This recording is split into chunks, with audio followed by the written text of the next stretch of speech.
ओम शांति। बाप दादा की अव्यक्त पालना की सीरीज़ में आज फिर से एक बहुत सुंदर अनुभवी आत्मा को आपके समक्ष लेकर आ रहे हैं। जैसे कि आपको पता है कि ये अव्यक्त पालना की सीरीज़ चल रही है और बहुत सारे अच्छे अच्छे अनुभव अव्यक्त पालना के हम भाई बहनें सुन रहे हैं। तो आज सुनते हैं रंजना बहन से। ओम शांति रंजना बहन। ओम शांति। आपका इस सीरीज़ में बहुत बहुत तहे दिल से स्वागत है। Thank you. तो जैसा हमें पता है कि आपको इस ज्ञान में चलते 30 वर्षों से भी अधिक हो गया है और आपका अव्यक्त पाठ कहें, अव्यक्त पालना ही आपकी शुरू हुई 1991 में, जब आप फर्स्ट टाइम बाप दादा से मिलने मधुबन गए। तो आपका उस समय जब परिवार में सब थोड़ा विरोध भी था, इतना सपोर्ट भी नहीं था और उस समय आपको बाबा की ऐसी पालनाएं मिली, तो आपके मन में वो उस समय जब आप गए, आपके मन में क्या आया कि मुझे कौन मिला? ओम शांति। मैं फर्स्ट चांस 1991 में बाप दादा से मिली। आज भी वो पल मुझे ऐसे लगते हैं जैसे अभी की बात है। 30 साल मुझे नहीं लगा कि 30 साल बीत गए, मुझे लगता है अभी तो 3 दिन भी नहीं हुए। बाबा से जब मैं फर्स्ट टाइम मिली तो मुझे जब दादी जी आकर बैठे और जब बाबा का आना हुआ तो मुझे दादी नहीं दिखाई दी, मुझे बाबा ब्रह्मा बाप दिखाई दिए कि लाइट के शरीर में ब्रह्मा बाबा हैं। और 1991 में बाप दादा मुरली के बाद 1 घंटा हर जोन से मिलते थे। तो बाबा से मैं मिली, लेकिन मेरा वो पल मुझे भूलते नहीं भूलता कि मुझे कौन मिला। बाबा की मुरली सुनने के बाद मेरी खुशी का तो ठिकाना नहीं था, जो आज तक वो मुझे आज तक बनी हुई है। और मुझे कभी नहीं लगा कि मैं मधुबन में बाप दादा से मिलती हूँ तभी वो मुझे खुशी रहती है। मैंने कोई भी बात बाबा से मुझे कुछ भी बाबा से बात करनी है, मैं ऐसे बात करती हूँ जैसे हम किसी से भी बात करते हैं, जैसे किसी की हमको याद आ गई तो हमारे सामने होता है। ऐसे ही जैसे ही मैं बाबा शब्द बोलती हूँ तो बाबा मेरे सामने होता है। ये अनुभव मेरा बाबा के मिलने के बाद के हैं ये सब अनुभव। बाबा से मिलने के बाद 1 साल बीता था कि जिस सेंटर से मुझे बाबा का परिचय मिला, उस मेरठ में है वो सेंटर, उसका उद्घाटन था।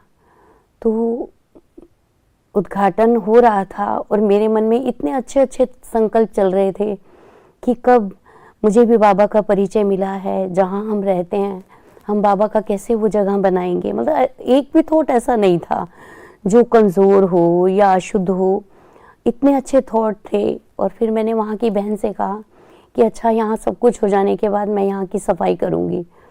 तो जब मैं वहाँ की सफाई की, बहुत खुशी से कर रही थी, और जब सब कुछ हो गया तो मैं उस सेंटर का गेट बंद करके बाहर का और निकल रही थी वहाँ से, तो वो अचानक वो गेट पिलर समेत सीधा मेरे सिर पर, और मेरा सिर दोनों गेट के बीच में ऐसे फंस गया और सिर में से ब्लड ही ब्लड निकल रहा था। तो जो भी लोग वहाँ से आ जा रहे थे तो वो यही कह रहे थे कि अब तो ये नहीं बचेंगी।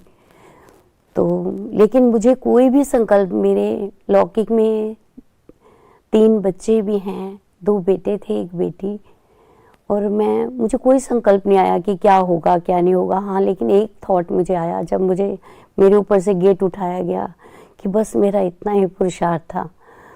तो मुझे हॉस्पिटल, हालांकि मेरा कपड़े बिल्कुल वाइट कपड़े थे, बिल्कुल ब्लड से रंग चुके थे। और फिर जब मैं हॉस्पिटल में गई तो वो अंदर ले गए तो उन्होंने वो स्टिचेस, उन्होंने सिर देखा तो उन्होंने मेरे से पूछा, डॉक्टर ने, कि आपका सिर फटा है या कुचला है।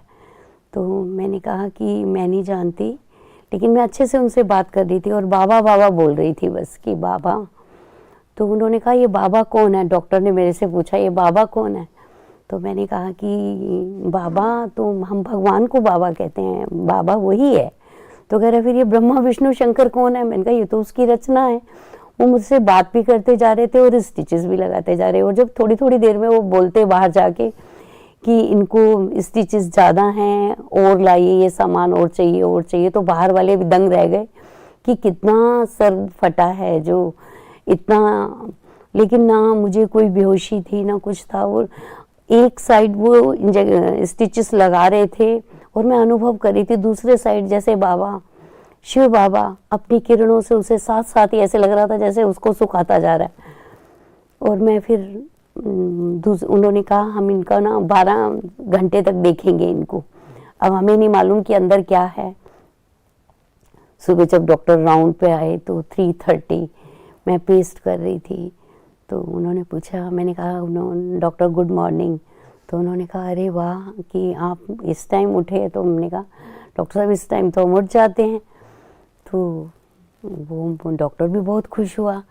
और फिर एक दिन बाद फिर मुझे सब हॉस्पिटल में जो देखने आ रहा, तो मेरी लौकिक मदर थी, तो मेरा फेस बिल्कुल नीला हो चुका था, आँखों में खून उतर आया था, पूरा चेहरा बिल्कुल ब्लैक। तो मैंने मम्मी अपनी लौकिक मदर से बोला कि ये सब मुझे देखने आ रहे हैं लेकिन मुझे ऐसा कुछ भी नहीं है, मुझे कोई दर्द नहीं है, कुछ भी नहीं है। तो मम्मी ने बोला, मेरी लौकिक मदर ने, कि ये बात किसी और से नहीं कहना आप। तो अच्छा है आपको दर्द नहीं है। मैंने कहा मुझे कोई दर्द नहीं है। तो फिर मैं फर्स्ट टाइम सेंटर पर गई तो जो वहाँ की बहन थी, जब उन्होंने भोग लगा वहाँ मेरे को माला पहनाई तो ऐसे लगा जैसे बाप दादा मुझे ना माला पहना रहे हैं। तो इस तरह से आज तक उन्होंने बोला कि ये प्रॉब्लम बाद में भी हो सकती है, लेकिन थैंक्स बाप दादा का।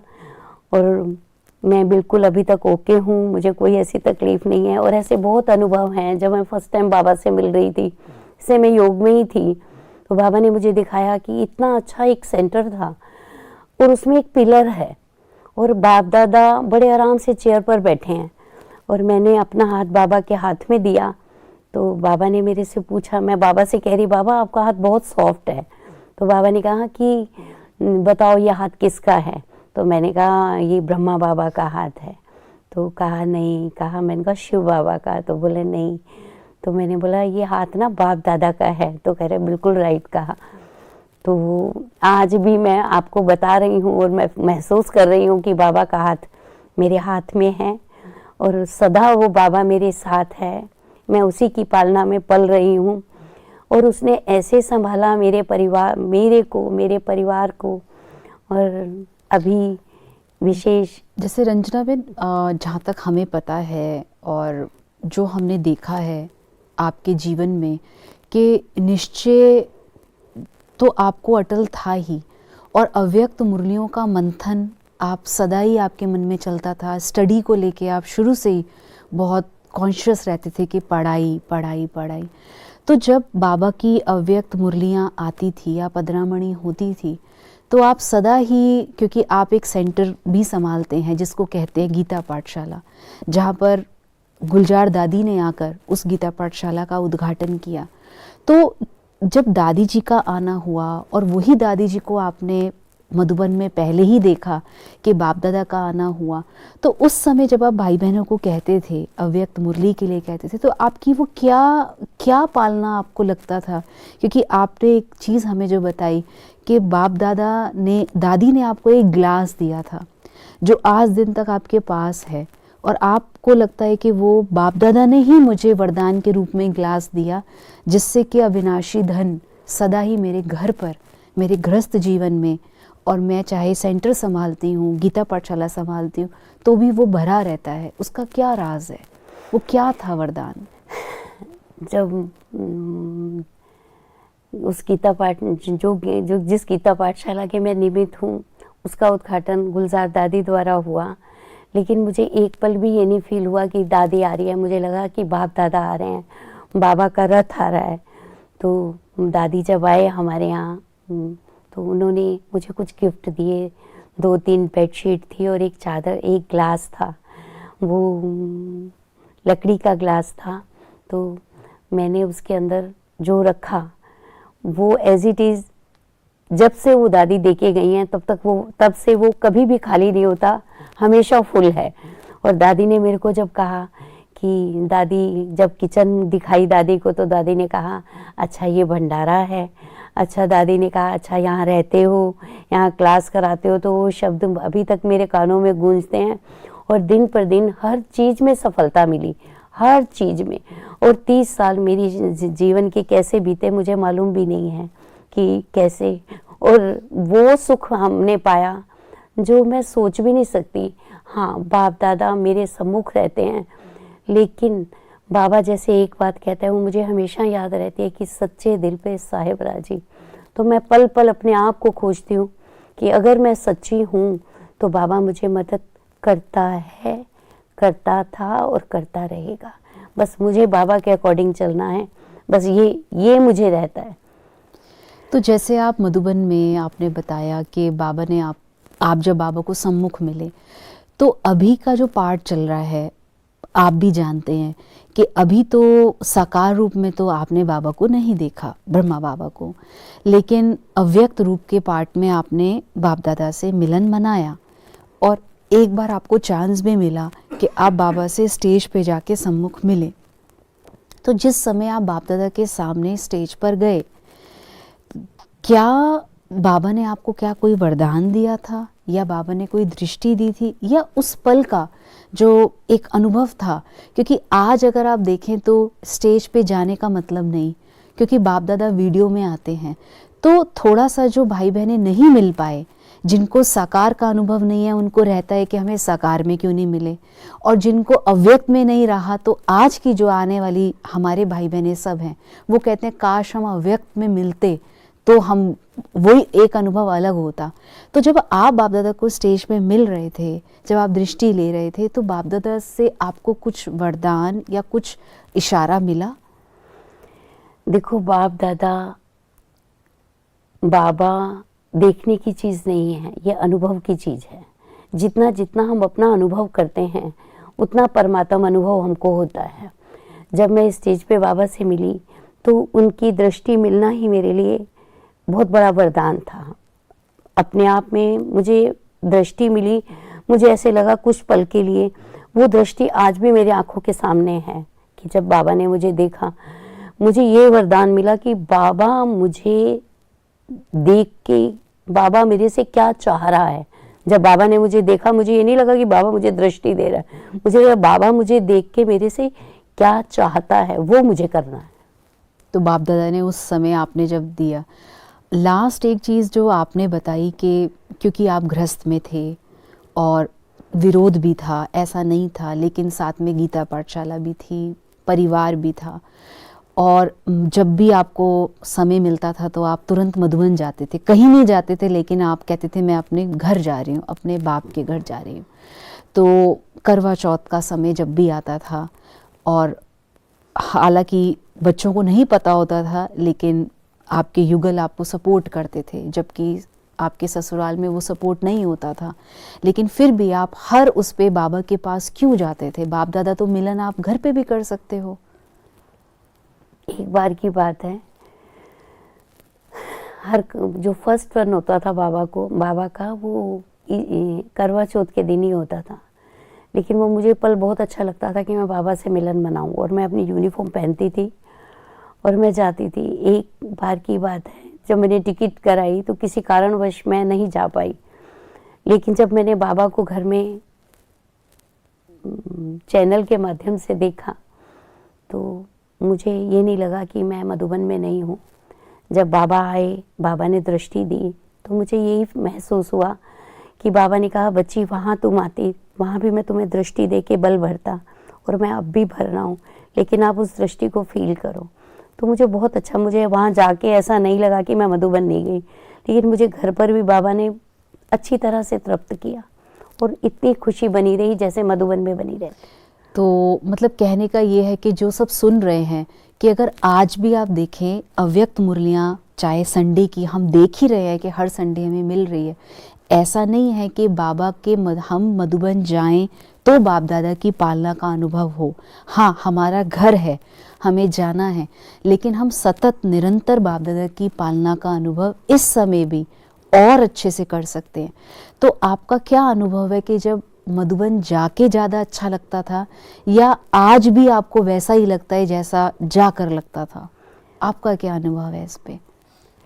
मधुबन जाएं बहुत अच्छा है, लेकिन ऐसा नहीं है कि हम मधुबन अगर नहीं गए तो हम बाबा की मुरलियाँ हमको मिलती हैं, वो हमारा घर है, हमें जाना भी है। लेकिन अगर हम नहीं गए, हर पल बाबा, जब हम उसकी श्रीमत अनुसार चलते हैं, बाबा जो कहता है वो हम करते हैं, तो बाबा हर पल हमें, हमारे बाबा के साथ का अनुभव हमें हर पल होता है। तो जैसे कि लास्ट एक, क्योंकि आप परिवार के साथ हैं, है ना, और साथ में बहुत सारी रिस्पॉन्सिबिलिटी बाबा ने और भी आपको दी है, बाप दादा की ही छत्र छाया में हम पल रहे हैं।